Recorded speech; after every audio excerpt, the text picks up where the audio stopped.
Ok. Muy buenas tardes, ¿cómo están todos? Bienvenidos una vez más a nuestros webinars de los días viernes en nuestro curso de liquidador y sectorista aduanero. Mi nombre es Raúl Privat, director gerente de comercio facilitador logístico, y hoy vamos a estar juntos con un tema bastante importante para todos aquellos que están dentro de la formación de liquidadores y sectoristas, que es el orden documentario. Y en esta oportunidad vamos a conversar sobre el orden documentario en el régimen de exportación definitiva. Vamos a desarrollar nuestra clase y sus preguntas serán lo más importante y abriremos una ronda de las mismas seguramente al final de la ponencia. ¿Ok?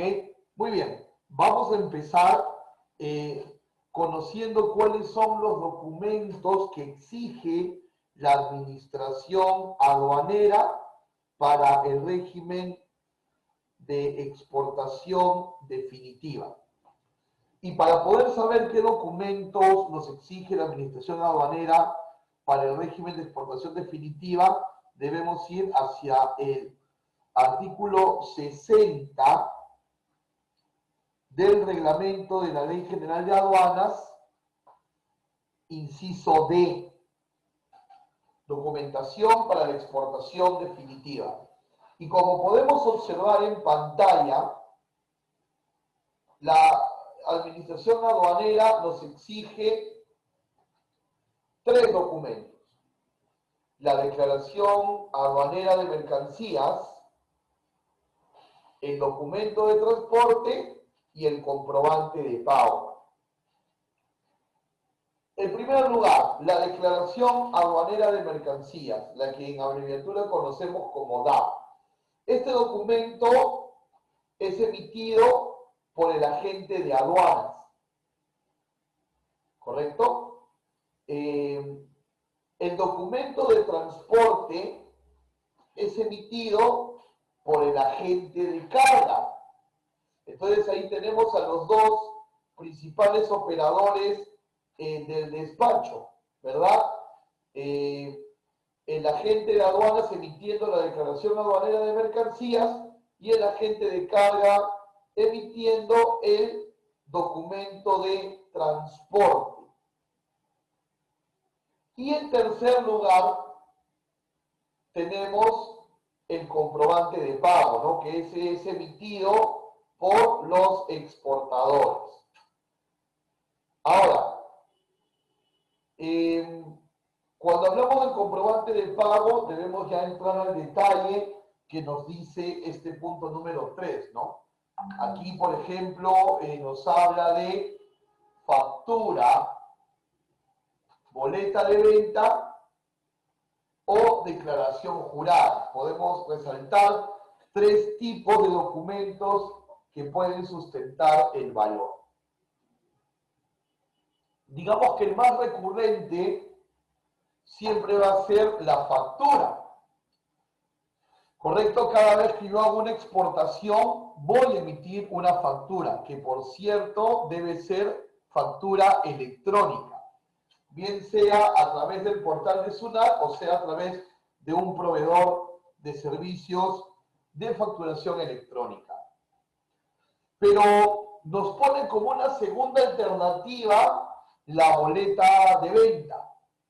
¿Y por qué la boleta de venta? Porque recordemos que hay empresas que están en el régimen único simplificado, más conocido como RUS, y ellos solo pueden emitir boletas, entonces está pensado en ellos. Pero ojo, si tu empresa natural con negocio no está en el RUS, tú tienes que emitir factura.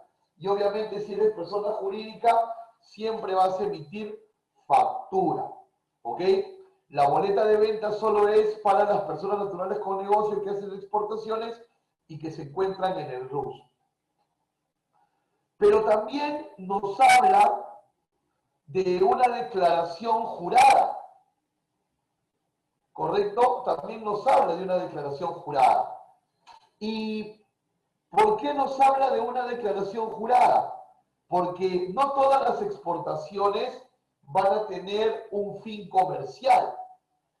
Las empresas exportadoras también pueden enviar muestras, ¿verdad? Las muestras siempre son normalmente un paso previo a cerrar una negociación. Y no solo eso, cuando las empresas exportadoras participan en ferias, ¿verdad? Que es una estrategia comercial muy importante, entonces obviamente tienen que llevar productos para poder degustar durante, digamos, la duración de la feria, ¿no?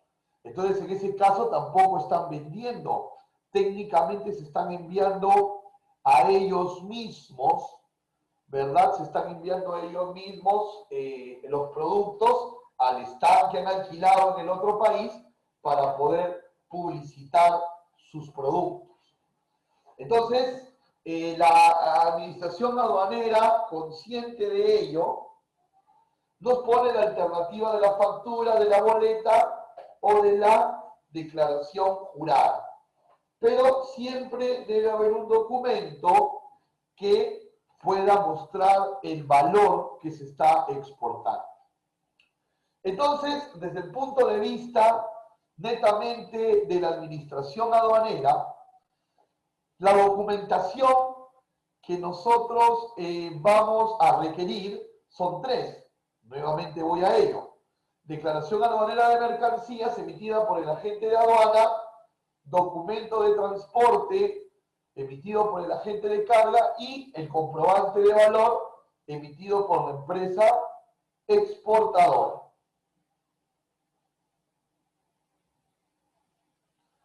Sin embargo, quiero que hagamos un match o un versus entre la documentación que exige la normativa aduanera y aquella que estamos viendo en pantalla. ¿Correcto? Porque, por ejemplo, aquí en pantalla me aparece la factura comercial o declaración jurada como obligatoria, ¿correcto? Lo exige la administración aduanera. Me aparece el documento de transporte como obligatorio, ¿correcto? Lo exige la administración aduanera. Pero, por ejemplo, sabemos también que podríamos necesitar un certificado de origen como un documento adicional. ¿Y por qué necesitaríamos certificados de origen? Para poder acogernos a algún acuerdo comercial que tenga Perú con el mercado de destino. Entonces, si nosotros vamos a un país con el que tenemos un tratado internacional comercial y que el producto que estamos exportando está negociado en ese tratado, entonces nuestro cliente en el exterior va a ser beneficiado de preferencias arancelarias, para lo cual yo debo acompañar la mercancía de un certificado de origen. Entonces, adicional, ojo con esto, adicional a lo que nos exige la administración aduanera en el artículo 60 del reglamento, vamos a acompañar esta documentación de un certificado de origen si la situación así lo amerita. ¿Ok? Luego, si nuestro producto es de carácter restringido, vamos a necesitar ciertos permisos, ¿verdad? Si nuestro producto es restringido, vamos a requerir ciertos permisos. Y obviamente nosotros siempre debemos orientar al exportador a revisar si la subpartida nacional del producto que quiere exportar califica o no como mercancía restringida y probablemente requiera pues el fitosanitario de SENASA, el sanitario de Sanipes, de repente por ahí el permiso de CERFOR, etcétera, ¿no?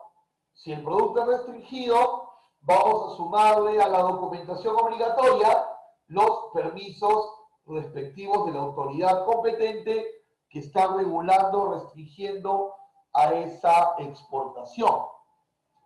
Y como un documento adicional recomendable, podemos hablar del packing list, ¿verdad? El packing list, como ustedes saben, es la lista de empaque, la lista que te cuenta cómo están embalados los productos, el número de cajas y qué productos están en determinada caja. Este packing list o lista de empaque definitivamente va a ayudar mucho también a orientar a nuestro cliente en la ubicación de las mercancías y muy probablemente ayude mucho también en situaciones de aforo físico. Entonces, hasta este minuto estamos conciliando que necesitamos declaración aduanera de mercancías, documento de transporte y comprobante de pago para exportar. Y que le vamos a adicionar el certificado de origen si podemos aprovechar un TLC. Y que le vamos a adicionar los permisos si el producto es restringido y la autoridad competente así lo está requiriendo.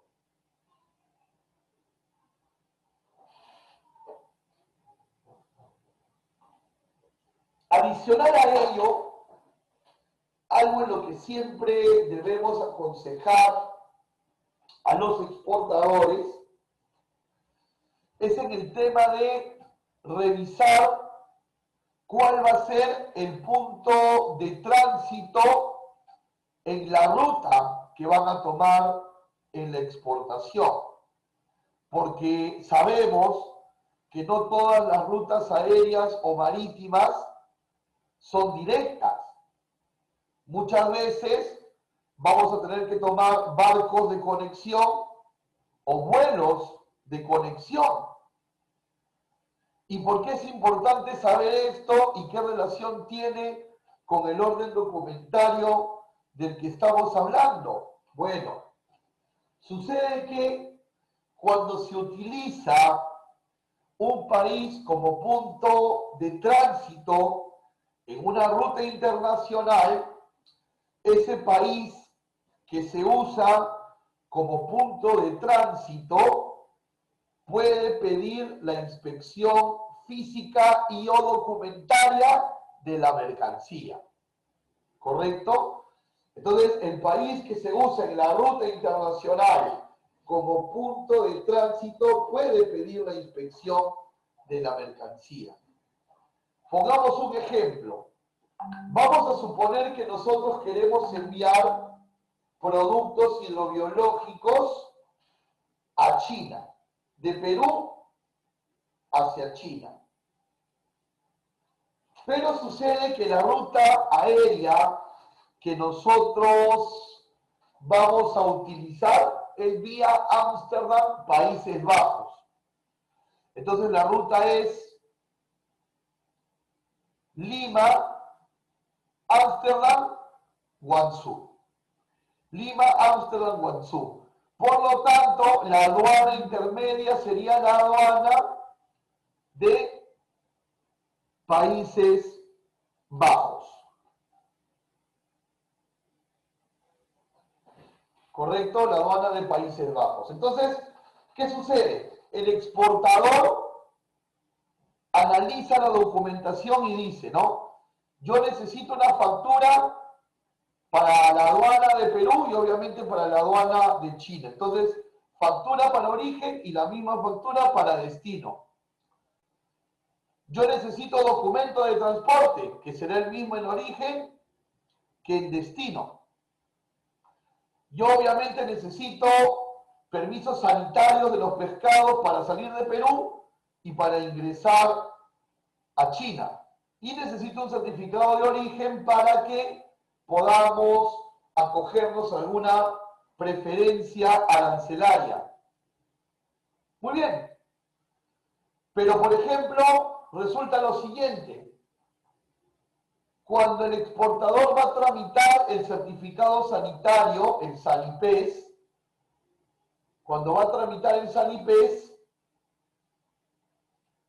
lo hace en mandarín.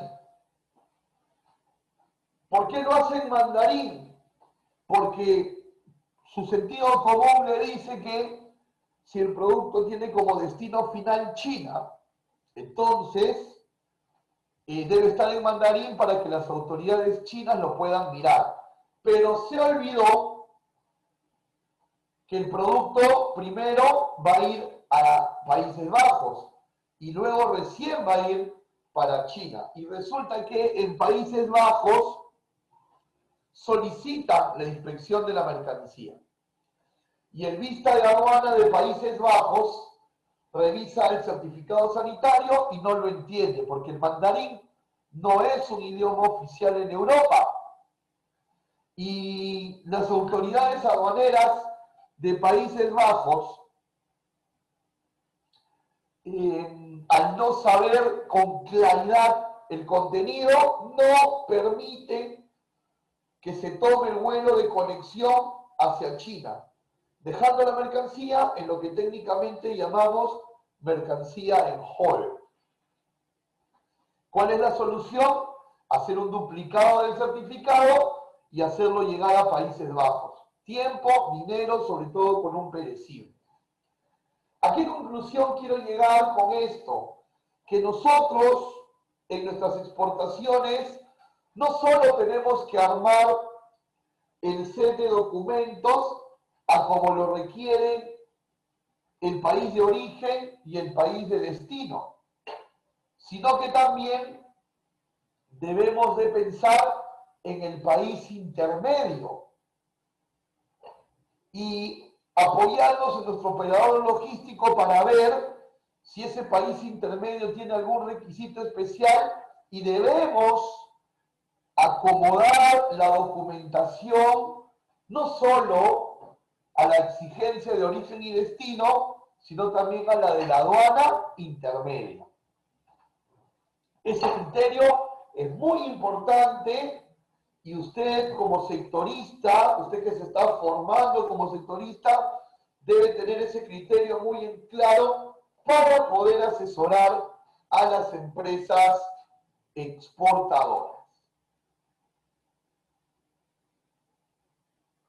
Muy bien, ahora vamos a ver un poco más a detalle cada una de las documentaciones exigibles para la exportación.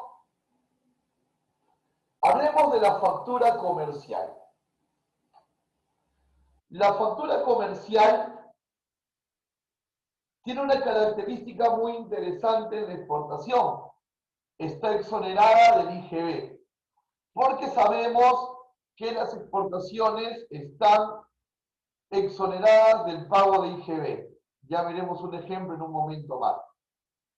Otra cosa que debemos de tener en cuenta es que esta factura igual obedece al reglamento de comprobantes de pago de SUNAT. El hecho de que sea una factura de exportación no lo saca del marco legal del reglamento de comprobantes de pago. Podemos decir también de la factura comercial que la diferencia entre una factura de exportación y una factura local es la forma del llenado, ¿no? Obviamente en la factura de exportación vamos a poner datos que no van en una factura local, ¿no? Por ejemplo, en la factura de exportación el cliente está en el exterior y se pone una dirección del exterior. En la factura de exportación se pone un coter, o sea, tiene ingredientes diferentes a los de una factura local. Y, como creo que ya lo habíamos adelantado un poquito más temprano, la factura debe ser electrónica a través de la plataforma de SUNAT o a través de un operador proveedor de facturación electrónica. Veamos un ejemplo de la factura. Aquí tenemos una factura electrónica, así lucen las facturas electrónicas que salen del servidor de SUNAT. Y esta factura electrónica es acorde al reglamento de comprobantes de pago, es decir, tiene aquí en el lado superior derecho el RUC de la compañía, el número de comprobante, ¿correcto? Tiene su casilla de subtotal y demás, pero por ejemplo aquí vemos que el casillero de IGB está en blanco, porque ya habíamos comentado que las exportaciones están exoneradas del pago del IGB. Entonces, el valor venta para este caso es $20.778,80 y el total va a ser igual, no se le va a recargar ningún porcentaje. ¿Ok? Aquí aparece el Incoterm, siempre se tiene que poner el Incoterm.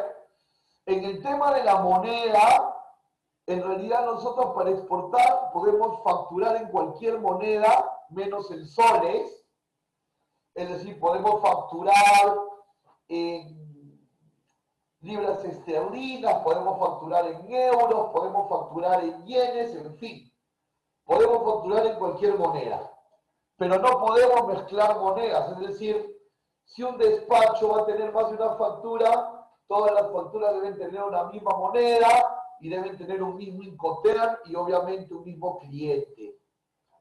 ¿Ok? Entonces aquí estamos viendo un ejemplo de la factura electrónica obligatoria para el tema de la exportación. Luego decíamos que también era obligatorio la presentación de un documento de transporte internacional. Claro, porque nosotros tenemos que demostrarle a la administración aduanera con este documento que estamos subiendo la mercancía a un medio de transporte formal y que cuenta con la autorización de aduana. ¿Ok? Todo eso nos lo demuestra el documento de transporte, por eso es exigible el documento de transporte.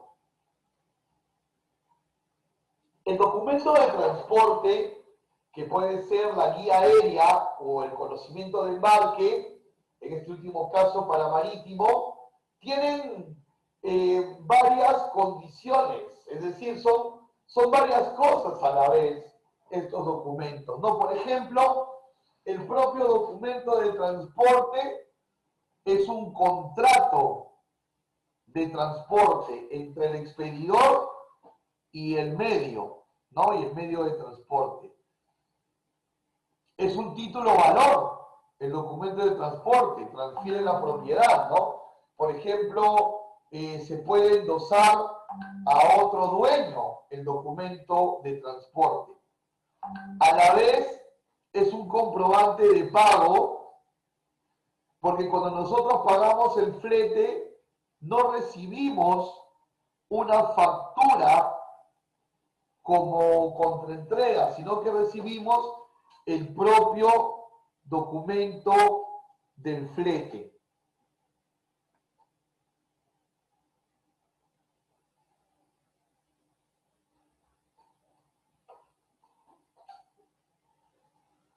También es un documento aduanero porque va a servir como requisito para exportar.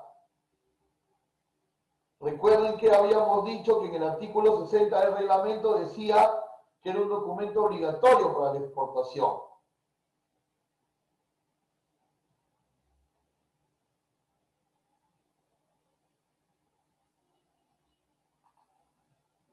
¿Ok? Entonces, si estamos viendo, el documento de transporte significa varias cosas a la vez, ¿no? Tiene de alguna manera diferentes propiedades. Es un contrato, es un comprobante de pago, es un título valor y a la vez es un documento aduanero. Aquí tenemos un ejemplo de lo que sería un conocimiento de embarque, un bill of lading. ¿Correcto? Un bill of lading o documento de embarque, por ejemplo, donde podemos ver el puerto de salida que es Callao, el puerto de descarga Hong Kong y el puerto final de Busan, ¿no? Significa que la carga sale de Callao, descarga en Hong Kong y luego va para Busan, que sería el destino final. Te dan los detalles, por ejemplo, son 7 pallets y los 7 pallets contienen 250 cajas de nibs de cacao, te da el peso, te da el volumen, ¿no? Totalmente completo y detallado. Esto es un documento de transporte.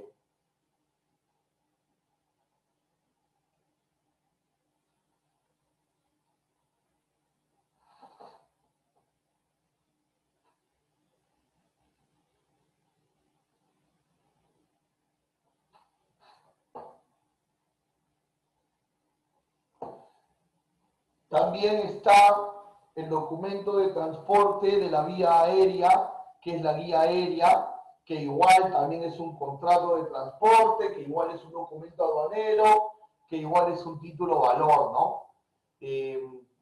Aquí también se muestra, la mercancía va de Lima vía Miami a Corea, ¿no? Por ejemplo, al ser alimentos, y entendemos que va vía Estados Unidos, aquí Miami sería la aduana intermedia, este producto tendría que salir con permisos del FDA, porque puede pasar inspecciones en Estados Unidos o ser el punto de tránsito, ¿no? Lo que veíamos en el ejemplo del pescado a China.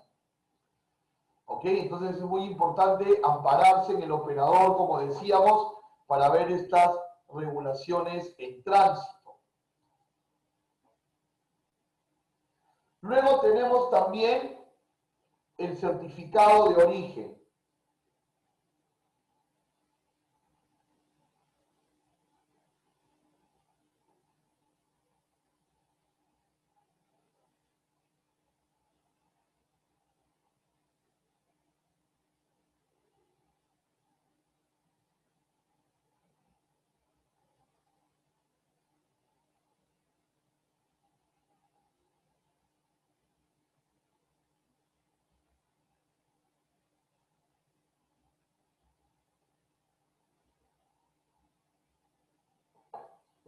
El certificado de origen se puede conseguir de diferentes maneras, se puede obtener, gestionar, tramitar de diferentes maneras, ¿no?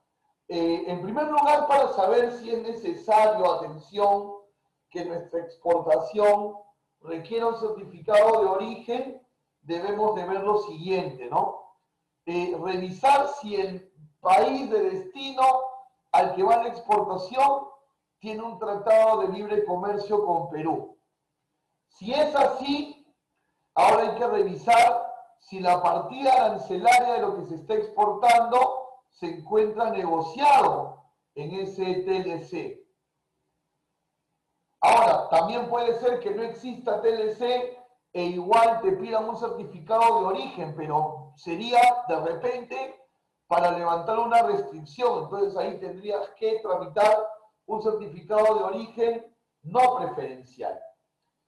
Y obviamente, como los certificados de origen los emite en Lima, por ejemplo, Cámara de Comercio, AEX y Sociedad Nacional de Industrias, probablemente tengamos que hacer alguna inscripción previa en estas entidades, probablemente no, en realidad sí se va a hacer antes de que nos emitan los certificados de origen.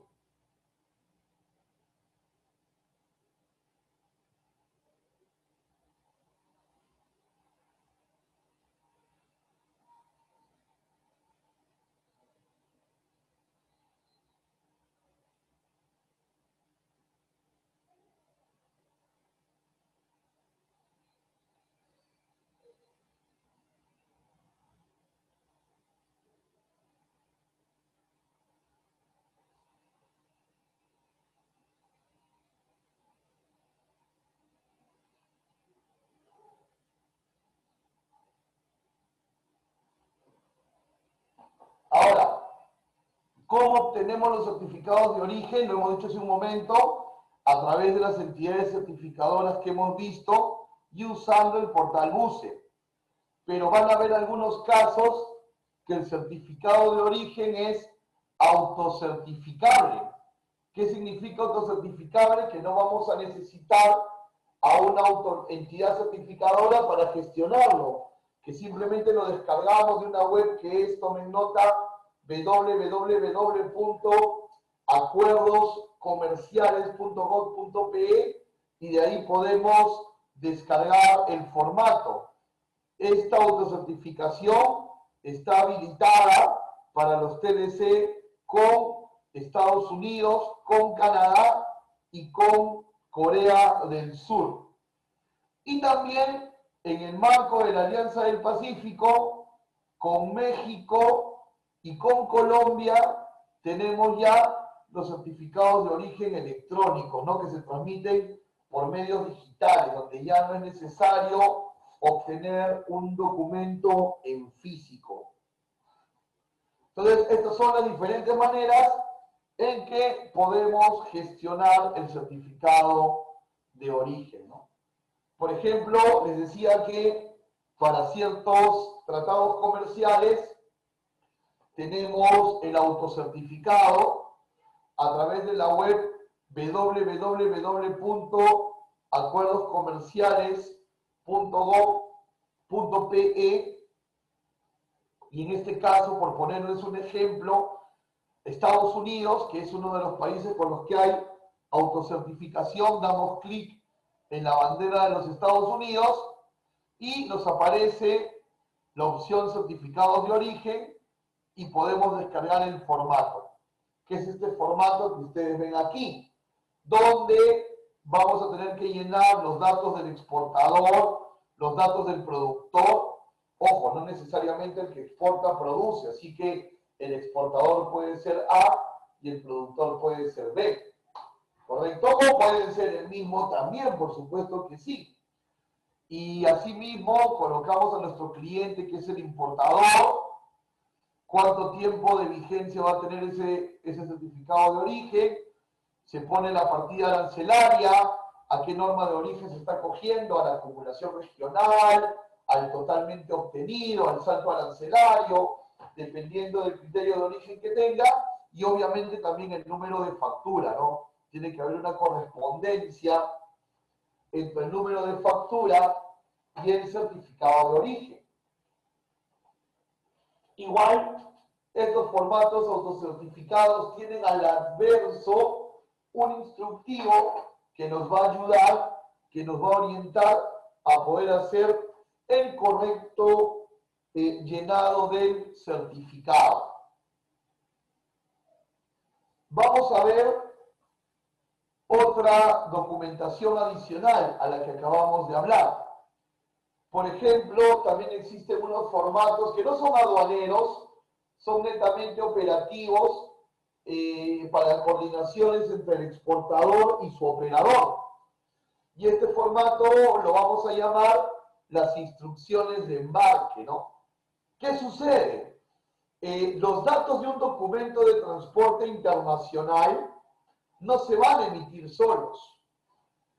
Para saber de manera correcta la razón social del exportador, la razón social del importador, el puerto o aeropuerto exacto, cantidad de bultos, dimensiones, pesos, alguna aerolínea de preferencia, alguna naviera de preferencia y demás, hay un instrumento, una instrucción interna que le da el exportador a su operador, a ustedes como sectoristas, y se llama instrucciones de embarque, que básicamente son los datos con los que vamos a emitir el documento de transporte y alguna otra coordinación como embalajes, horarios de recojo y demás.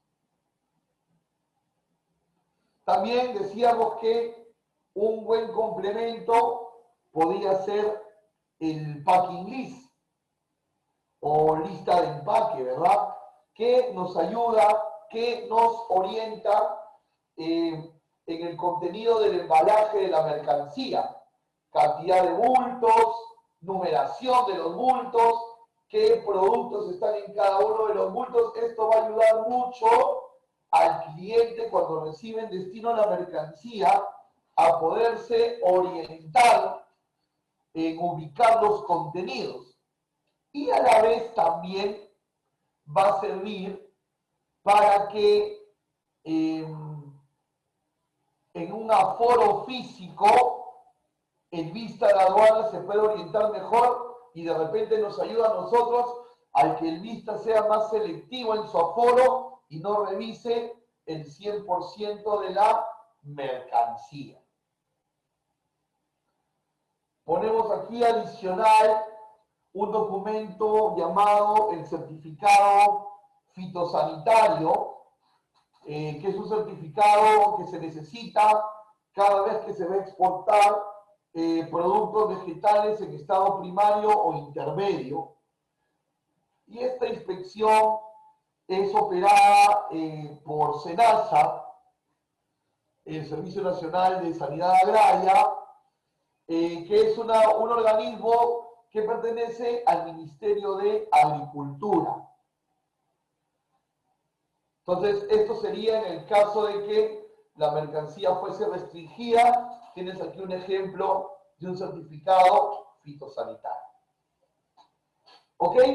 Entonces, luego de haber expuesto la documentación necesaria para exportar, sugerirles un cierto orden y un cierto patrón, no quiero dejar de mencionar que este orden documentario es muy importante porque si nosotros tenemos retrasos o desórdenes documentarios, estos desórdenes documentarios van a generar retrasos en nuestra logística. Muchas veces el principal causal de retraso en nuestra operación logística es la omisión en la documentación, y esta omisión en la documentación muchas veces se da por desconocimiento. Entonces, la charla de hoy ha pretendido que usted en su formación como sectorista aduanero, como asesor operativo del exportador, entienda este orden documentario, se lo pueda transmitir a su exportador y entonces la operación sea mucho más prolija desde el punto de vista del exportador y desde el punto de vista de ustedes como operadores también. Bien, es momento entonces de pasar a la ronda de preguntas referentes a nuestro tema. Entonces, aquellos que nos están siguiendo a través de la transmisión del Facebook pueden, a través de la barra de comentarios, iniciar con sus preguntas. Quienes nos están siguiendo a través del Zoom lo van a poder hacer también por ese medio, ¿no?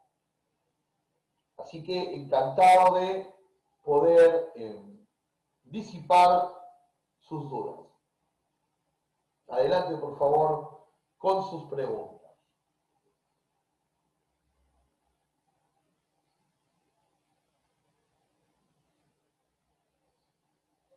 Tenemos aquí una consulta de Luis Vega Tevez. Buenas tardes, Luis. Gracias por estar con nosotros y gracias por preguntar. Y Luis Vega Tevez nos dice, ¿la instrucción de embarque es igual al booking? No. El booking es el documento que acredita la reserva de espacio en el medio de transporte. ¿Correcto? El booking lo emite el medio de transporte hacia el agente de carga y el agente de carga a su vez hacia el exportador. Y el booking nos da la constancia fiel de que ya existe una reserva de espacio para nuestra mercancía en el medio de transporte. Mientras que la instrucción de embarque, Luis, es una comunicación interna entre el operador y el exportador. Pero la instrucción de embarque no acredita en ningún momento que ya haya la reserva de espacio en el medio de transporte. Muchas gracias por tu pregunta. Ronnie, un fuerte abrazo, Ronnie, nos pregunta, ¿para qué nos sirve el booking? A ver, Ronnie, como decíamos un momento en la pregunta de Luis, el booking nos da la certeza de que tenemos el espacio reservado para la exportación. Una carga aérea, un consolidado o un full container. Pero teniendo el booking, sabemos que tenemos ya un espacio reservado y una fecha para la salida de nuestra mercancía, ¿verdad? Y es muy importante el booking porque en base a la fecha de salida, Ronnie, vamos a saber cuánto debemos acelerar el proceso logístico. Me explico. En la carga aérea, nosotros debemos de tener todo el despacho de exportación listo hasta máximo 6 horas antes de la salida del avión, de la salida del vuelo. Si yo tengo un booking en aéreo donde la carga va a salir a las 9 de la noche, a las 3 de la tarde debí haber culminado mi despacho. Y cuando me refiero a haber culminado el despacho, me refiero a haber ingresado la carga al depósito temporal previamente numerada y haber pasado el aforo físico u otro tipo de control. Todo eso 6 horas antes de la salida del vuelo. ¿Y cómo sabemos a qué hora sale el vuelo? A través de la reserva. En el tema marítimo es más importante aún, porque la carga que ingresa a un almacén marítimo para continuar el proceso de exportación debe ingresar solo si cuenta con un booking. Y a la vez este booking también nos va a decir qué día es la fecha de corte y hasta cuándo tengo plazo para terminar toda mi diligencia de exportación. Gracias, Ronnie, por la pregunta. ¿Ok? Muchas gracias por la pregunta. Tenemos una pregunta de Michael Ignacio Gutiérrez. El servicio de tarjado, Michael, sigue existiendo, porque justamente el tarjado es la comprobación de lo manifestado versus lo recibido. Esa operación como tal, con el nombre de tarja o como acción operativa, está, mi estimado Michael. A ver, estamos recibiendo preguntas vía Facebook, pero también tenemos participantes vía Zoom. Entonces, a los participantes vía Zoom les vamos a pedir que también puedan ayudarnos a enriquecer esta reunión con sus preguntas y sus consultas. No obstante, también quienes nos siguen por Facebook también nos pueden seguir preguntando, ¿no? Quiero, mientras formulan nuevas preguntas, volver a hacer hincapié en la importancia de mantener un orden documentario en la exportación. Porque, insisto, y esto obviamente lo digo desde mi ventana de operador logístico, no desde mi tribuna de operador logístico, muchos de los retrasos en las operaciones logísticas han nacido, lastimosamente, de la falta de documentación, producto del desconocimiento del exportador. Por eso es importante hacer este tipo de reuniones y poder a la vez despejar las preguntas y demás, ¿no? Siempre el primer punto de partida por un retraso en la logística será la omisión en la documentación. Bien. Y recordar también, ¿no? La factura puede estar en cualquier moneda menos en soles y siempre tiene que estar en el idioma español en la factura. Puedes agregarle el inglés o el que tú quieras, pero en español siempre tiene que estar porque recuerda que vas a pasar los controles en Perú, idioma oficial en español, ¿no?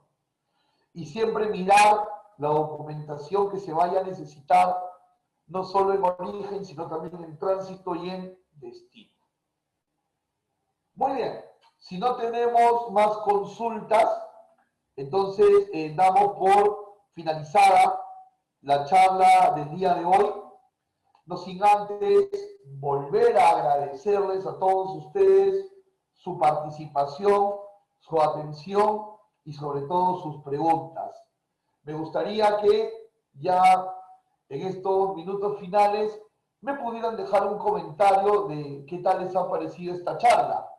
Si les parece que ha sido útil, si les parece que ha sido entendible, que es lo más importante, ¿no? Que a ustedes les pueda servir y que se haya dejado entender. Si me pueden dejar un comentario de tu apreciación, eso nos va a ayudar mucho para hacer las mejoras necesarias. Agradezco a la Cámara Peruana de Comercio Exterior por la invitación el día de hoy. Recuerden que estamos todos los viernes a las 4 de la tarde con los webinars de sectorista y liquidador aduanero. El próximo viernes, Dios mediante, a las 4 de la tarde, vamos a tener este tema, pero ya desde el enfoque del importador. Es decir, vamos a hacer el tema de el orden documentario en la importación. ¿Ok? El orden documentario en la importación. Si tienen alguna consulta adicional que no hayan podido hacer hoy o que se hayan olvidado de preguntar o lo recuerden más adelante, pueden escribirme a mi correo electrónico rprivat@camexperú.org.pe y también los invito a que podamos estar juntos en redes sociales. Pueden buscarme como Raúl Privat Pando, tanto en Facebook como YouTube, como en Instagram. ¿Ok? A ver, Ronnie tiene una pregunta más y nos dice, una última pregunta. Ahora los términos Incoterms en las facturas comerciales ya se entiende que son los Incoterms 2020. Buena pregunta, Ronnie. Fíjate, las reglas de la Cámara de Comercio Internacional nos dicen que en la factura o el contrato debe de ir la nomenclatura siguiente, atención, el Incoterm, el lugar de entrega y la versión del Incoterm. Entonces, la manera correcta en la factura, por ejemplo, si tú vas a exportar en FOB, debiera ser FOB Callao, paréntesis, Incoterm 2020, ¿no? Como por ejemplo es la precisión aquí Michael, ¿no? Porque también, si vendedor y comprador están de acuerdo, de mutuo, porque siempre de mutuo es lo que va a prevalecer, pueden trabajar con un Incoterm de una versión anterior. Entonces, si los dos han acordado trabajar en el FOB del 2010, entonces pondrá FOB Callao, versión 2010 entre paréntesis, ¿no? Si, por ejemplo, vas a exportar en CFR, ya se pondría el puerto de destino. CFR Yokohama, ¿no? En Japón, paréntesis, versión 2020 o versión 2010. ¿No? Debe de especificarse. Es una recomendación que hace la Cámara de Comercio Internacional. Ahora, acuérdense todos, el Incoterm o los Incoterm son de mutuo y son prácticas, usos y costumbres. Por lo tanto, si yo no pongo FOB Callao versión 2020, el despacho no se va a atorar.